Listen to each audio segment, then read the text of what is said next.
গোসাইদের সবাই রে বলো যে এইটা যেন একটা তীর্থ হয়, এইখানে যেন সবাই এইভাবে আসতে পারে।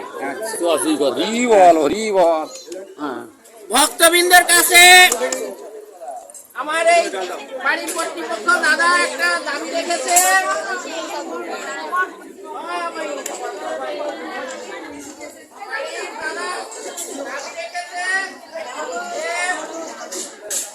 এখানে ভারতবর্ষের বিভিন্ন প্রান্ত থেকে অনেক সংস্থা তাই আপনারা সবাই আশীর্বাদ করবেন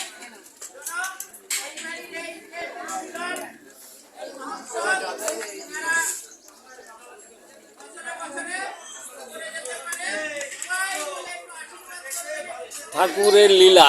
কালকে এখানে অথই জল ছিল, অথই জল ছিল কি, সেইখানে সবাই বসে বসে এখন সেবা নিচ্ছেন। এইটা হচ্ছে ঠাকুরের লীলা। আমি ঘুম থেকে উঠে বললাম যত সময় না এই উঠোন শুকোচ্ছে তত সময় আমি জল স্পর্শ করব না। এখনো আমি জল স্পর্শ করিনি। ভক্তদের সবার সেবা হবে, তারপরে আমি জল স্পর্শ করব।